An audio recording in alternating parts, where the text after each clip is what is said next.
Liam and Janine, a couple from England exploring America after selling everything back home for the road trip of a lifetime. Our journey through Navajo Nation has taken us to places we never imagined we'd see. Towering sandstone landscapes, hidden gems, and some of the most unforgettable scenery in the American Southwest. But today, it's time to move on. It starts with quite a long drive now, inland, up a mountain I believe, which is never a good thing when you're driving an old vehicle. We're heading towards one of America's least visited national parks. It's isolated, perched thousands of feet above sea level, and reaching it in our 30-year-old Dodge Campervan is far from guaranteed. I've got to admit, I'm a bit nervous about climbing this mountain. But I'll tell you what, there is no one around on these roads, like no one. It's probably the most remote place that we've been to on the trip so far. If something were to happen out here, I don't know how we'd recover from it. Still, the roads that make us question our decision often lead to the greatest adventures. Wow, that was absolutely epic. It's just getting better and better the more we drive. It's time to leave one of this country's most famous natural wonders and head north. Oh my word, this is my worst nightmare.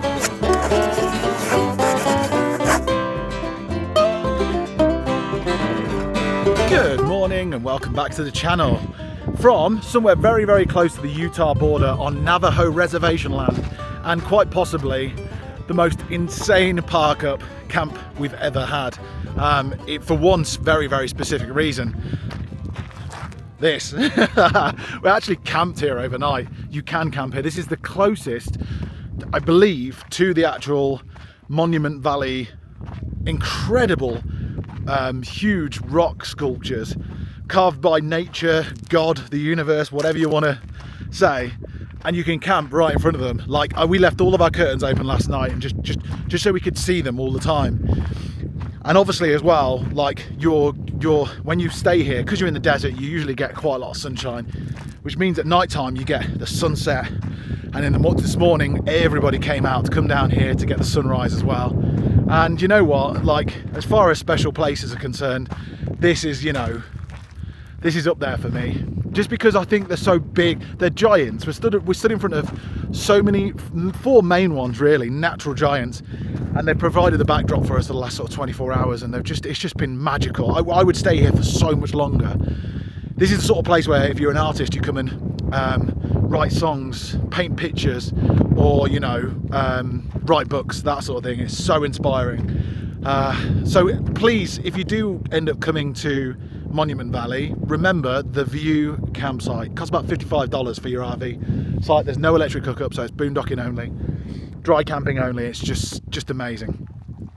As always though, unfortunately, we've got to go because we've got so much to see.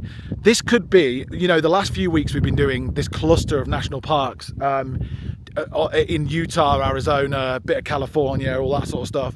And today might be the very, very end day of it all, tomorrow or the next day. So we've got a lot to see, a lot to do.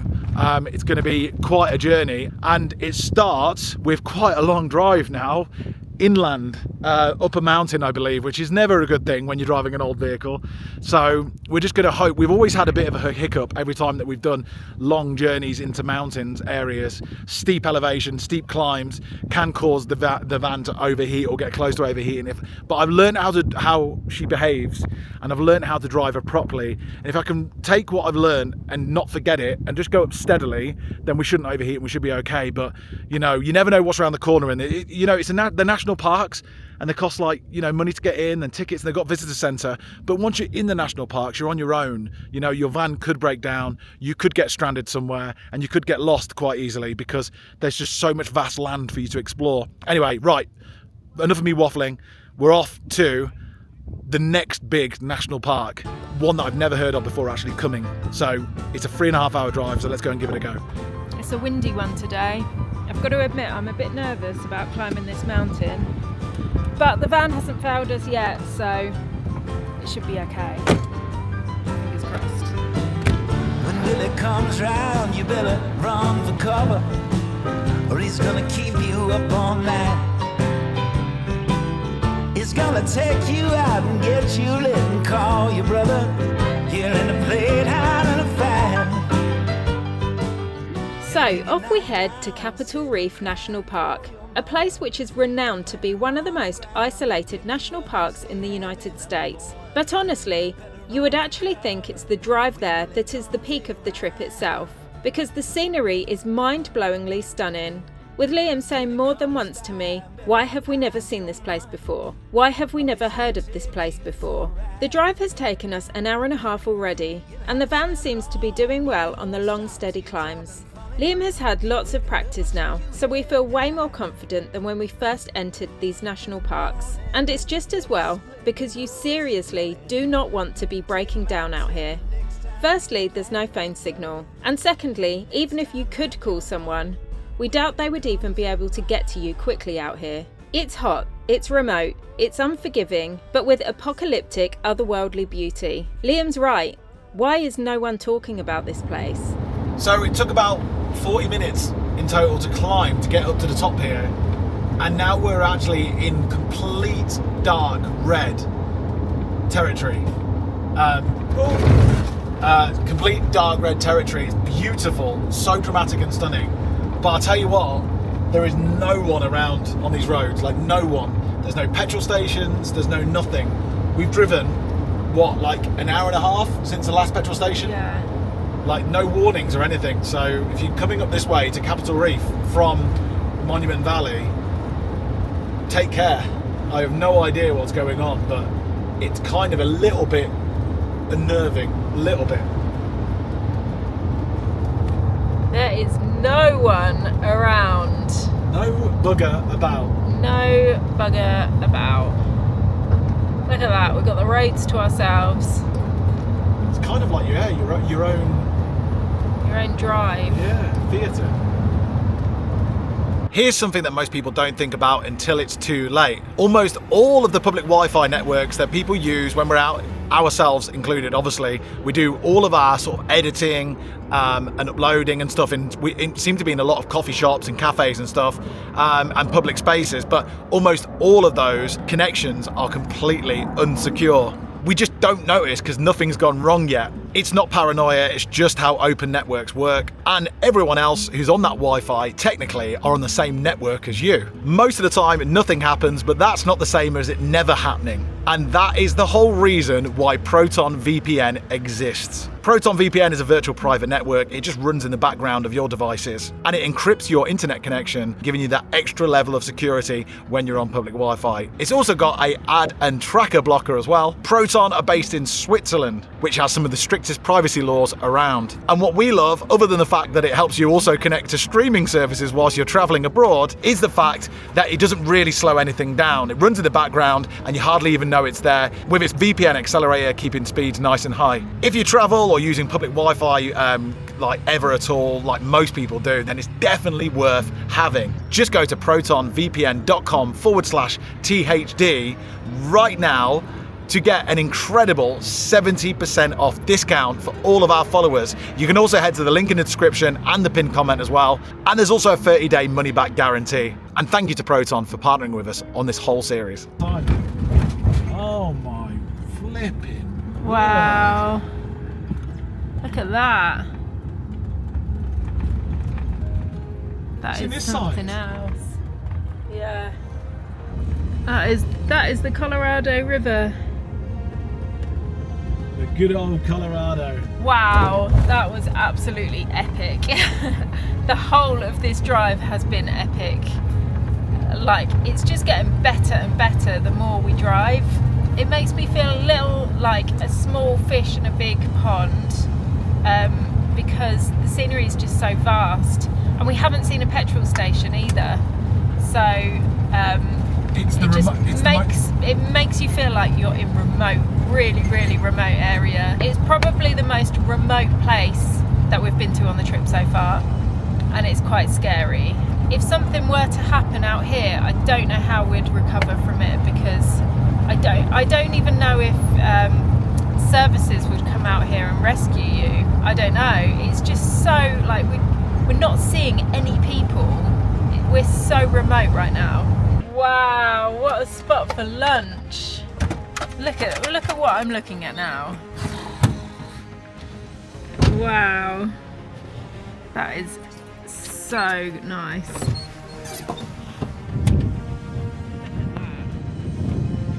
Can't believe it.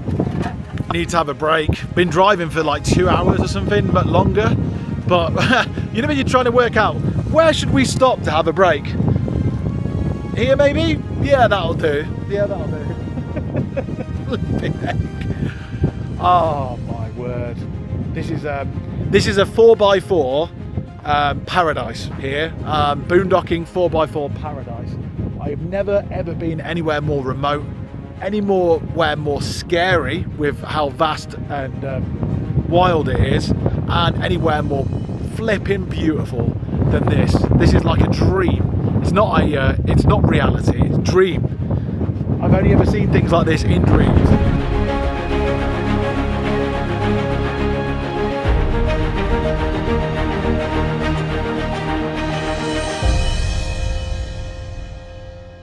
Okay, so we've decided to stop here for lunch, and we're going to have today just a simple, because we've really got to hit the road again, just a simple bagel. And Liam's going to fry up some tofu. If you've followed the channel for a while, you know that we don't actually eat eggs. And you can actually make tofu have that egg-like consistency and flavour as well. So that's what Liam's going to do. And we're going to have that in the bagels with salad. When you're going insane with the things that you saw, when you sum it all up till they break you down, you gotta roll. Let it roll again. Now the city you live makes you feel you're in a hole, and the drink and the cigarette are not enough, you gotta roll. Okay, we're off now. We don't really know how deep into this sort of canyon area that we are, so I'm personally eager to get out of it because we haven't seen any petrol stations, and there will come a point that we need fuel. So yeah, I'm just eager to see that first petrol station, to be honest. But also it's so bright. Driving through this is so bright, so I've had to put my hat and some glasses on. I'm just going to try and block out the light in my eyes. It's given me a little bit of a headache. It's quite a lot of exposure in my eyes. Yeah, so I'm just going to be careful. Making our way further, we finally found a petrol station and desperately topped up on fuel. Despite its epicness, this journey has completely taken all energy out of us today. We finally arrive at the incredible Capitol Reef National Park, but are feeling slightly lightheaded and disorientated with all the brightness of the day, mixed with the hours of motion from the drive, and maybe a little altitude effects creeping in. We decide to enjoy the park tomorrow instead, and attempt to find a boondocking park up somewhere nearby. Oh wow, it's windy up here. There's quite a few people around, which is really good. Amazing spot. Absolutely incredible, but blooming freezing. Whew. So yeah, we found a boondocking spot. I'm happy. We're stopping here, camping for the night, getting our energy back. That was about 5.5 hours from Monument Valley to here, driving quite slowly, sometimes very, very steep, very, very windy the whole way. So it's like really draining. So when you arrive at a national park, you're like, oh, I just want to stop. I don't want to drive anymore. And it's one of those, it seems to be one of those national parks that you drive through. So rather, Janine made the point, she was like, rather than seeing the national park now, as we've seen so much incredible scenery throughout the whole of today, like 5.5 hours of the most dramatic, epic scenery we've seen on the whole of this trip and in our life so far, in all honesty, that was so unbelievable. It's almost too epic. Like we both said, it's almost too epic.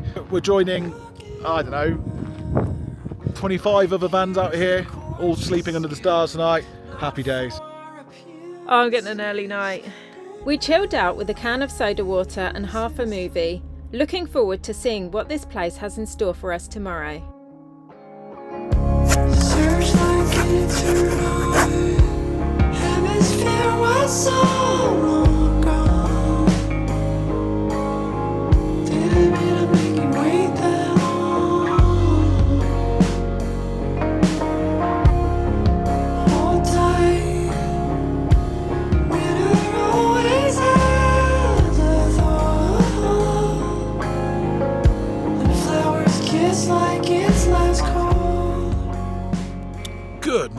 from somewhere on the outskirts of the Capitol Reef National Park in Utah. Last night, boy, did we conk ourselves out. Oh my word. Like, when you drive that amount in those sorts of conditions, with that sort of road, with that sort of scenery, the longer you do it, the more it depletes your energy. Despite the scenery being so epic and fantastic, and being a passenger as well, Janine will tell you, it's just the same. Anyway, it's cold up here. It was nice to get all cozy last night. We must be really high up as well, because you start feeling a little bit of the altitude stuff going on as well. Headaches and tiredness, lethargy, lightheadedness, that sort of thing. But we've had a good sleep, so we're ready to tackle the day and see what this area is like, so high up. And you know, we're in a bit of it's somewhere between a Mars and a moonscape, I would say. So it's got that greyness of the moon with the redness of Mars. But what's really interesting is you'd expect us to go into the national park now and have a look around. But despite yesterday driving a whole day and only seeing one village, thank God, where you can get fuel and stuff, literally a couple of miles down here, there's a flipping town. So we're going to go and check out that town first, which is going in the opposite direction. However, we want to go and see it, see what it's all about, grab a coffee, go to the toilet, and then we're going to come back into this, because what we now understand, this national park, despite it looking equally as spectacular, or not as spectacular as the drive that we came up yesterday, it's famous for a very specific reason, and now we know what that is. It's going to make it even more enjoyable when we go back in there. So looking forward to exploring that. First, we're going to go and check out what this town is like, so high up and such a remote part of Utah. Let's go. Ready to go? You're looking better than yesterday. Oh, I feel so much better. Yeah, I just needed to sleep it off. God knows what happens, whether it's like altitude or just the drive, I don't know. Bit of both. Or brightness. Yeah. Yeah, but I feel really good. You're looking good, sweetheart. Thank you. Let's get going. Well then. Well, both feeling on top of the world and ready to go, we head off to the little town of Torrey, where we duck into a cute cosy cafe on the side of the road for a coffee, and Liam grabbing some, and I'm quoting him now, one of the best avocado toasts he's ever had. I tasted it and it was pretty good. I think it's all to do with getting the sourdough super crunchy, and the slices of avocado layered and thin. However, whilst sitting there enjoying breakfast, we noticed something that could change the course of our trip here in Capitol Reef, and in all honesty, this close to summer, we really weren't expecting a blizzard. Oh my word. In shorts. Oh my God. I really hope this doesn't stick around. Oh, it's funny, I woke up this morning and the first thing I saw on my phone was warning snow. Oh, and I was like, and then I turned my phone on and I couldn't see the warning anymore, and it had gone. And then now look, it's like a blizzard. Oh no. It's like almost summer. And there's a flipping blizzard. Oh my word, this is my worst nightmare. I don't like snowy conditions when we're driving. So, yeah, this isn't good. Our van isn't equipped for this at all, and we are stuck right in the middle and the window's open. Is it? Yeah. Oh no. I want to get back inside. Oh, what a disaster. I tell you what, it's a good job we didn't leave. We're just not geared up for it at all, are we? We need the sun. We need this to fall and the sun to come out and melt it. And it doesn't freeze, that's what we need to do. Yeah. So apparently it's going to snow till 3 o'clock. And it's morning time here. I don't really want to go out driving in the snow when it's all slippery. I just don't know if we're going to be stuck here all day eating avocado on toast and drinking coffee. I've already had 2 plates of it. I know. I mean, it sounds good, but we do want to see some stuff. Oh.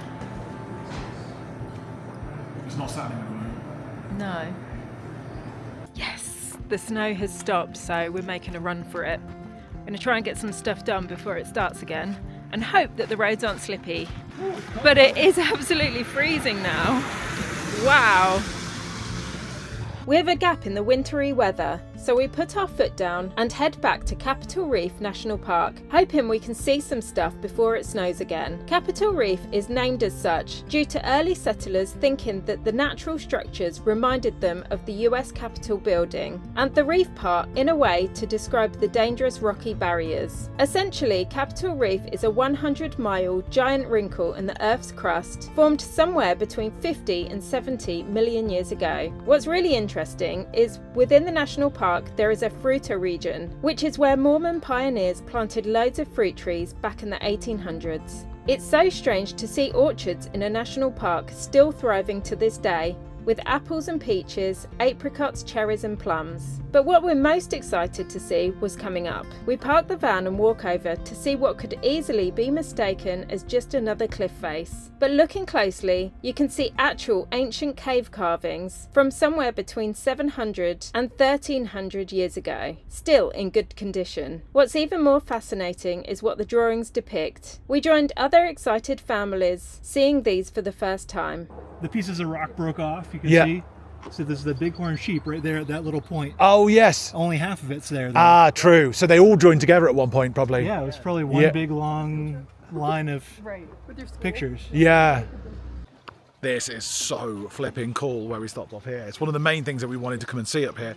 So one of the main things we wanted to see for the whole time that we've been in the States was the first time of seeing them here, which are the petroglyphs, which are cave carvings from the ancient tribes like the Hopis and all that sort of stuff. And what's really interesting, so you see everyone here you sort of left to find them yourself. They're all scattered about. And some really interesting things about this. First one I think is so interesting is that these guys along here, and these are flipping, 300 AD or BCE or whatever you're supposed to say now, like that. They look like aliens to me. They're deities, but they're basically like sort of humanoid things with big heads, painted all along here. And then over there you've just got like classic sort of animal carvings, sheep and all that sort of stuff. So that's really super interesting that, they're almost showing some sort of, whatever they are, it's just so alien-like. But also there's holes in them. And these guys just told me that the holes that are in them are when cowboys used to shoot at them with as target practice. So they're bullet holes from cowboys shooting at them from way back in the day. So it's like two parts of history joining together. Well, three parts. You've got like the aliens, whenever the aliens were down here, if you believe in that sort of thing, it's obviously open to debate. Then them actually drawing it 300 BCE, and then 300 AD. And then you got the in the 1800s, you've got cowboys shooting at them. So flipping cool. I'm so pleased it was here we saw our first pictographs. Wow, it's actually quite amazing. It's weird to think that all those years ago, the native Indians were there sort of drawing these pictures with like a chisel and a rock. And it's quite nice to imagine them doing it and seeing that artwork as well, what's going on in their heads. We continued our driving tour of the Capitol Reef National Park, which was packed with more incredible red rock faces. However, the threat of snow coming again made us want to leave the mountain, so we made haste and headed towards, this time to another national park at a lower elevation, and maybe one that you've heard of before. So the drive down took a couple of hours, but we are now below the snow line and have landed in the Arches National Park. As the name suggests, this corner of Utah is famous for having the highest concentration of natural stone arches in the world, over 2,000 to be exact, and today we want to see some of the key players. We show our national parks pass to the rangers and make our way to the steep incline into the park itself. So far, every park has delivered something different to the previous one and often topped the previous park's awesomeness, so we are excited to see what's in store. Immediately we're blown away by the landscape, and due to earlier bad weather, there's not many people about. Wow, that is absolutely amazing. It looks like is it CGI? Yeah. Computer generated. It looks computer generated, like something from a film, doesn't it? Yeah. Wow, so like spectacular. Now listen, I'm not going to lie to you. We have seen a lot of red rock sculptures over the last few weeks, like loads. And you know, the elephant in the living room is, like, as with a lot of things, do you get sick of it the more you see of it? And I think what I've enjoyed about it is that I felt like we've lived with the red rock scenery for the last, you know, few weeks, 3 weeks. And I kind of enjoy it. Because we've never seen anything like it before. It sort of grows on you, and it's sort of a backdrop that I find quite soothing, and you just get used to epic scenery. What I'm worried about is flipping going out anywhere else. Like, how can it beat this? Like, I'm really concerned about it. Going back to England and like going like to lots of places in this world that are amazing, but how do you ever beat this? Believe it or not, but all these rocks are formed here due to a giant underground salt bed, which shifted millions of years ago, warping the rocks above. This then turned into cracks in the rocks and later arches. So in all the Earth's history, we are here at the right time and the right place. In fact, all arches here are temporary, and their demise is coming. But with each arch that naturally collapses, new ones form, and the cycle goes on. One rock on display is called Balanced Rock, and it's at some point going to tipple. It's just a matter of when, and hoping you aren't beneath it when it does. The surrounding landscape, once again, is a Windows screensaver waiting to happen. And another thing that we know is that our cameras won't be doing it justice. The creme de la creme was the double arches area, where you're surrounded by arches that look like giant eyes watching us as we scramble and take pictures. Whilst here, a local enthusiast told me that if I climb over some dodgy looking rocks, there's a view where two arches line up, one inside the other in view. I'm afraid of heights, but in the moment I didn't even think about it and went for the view.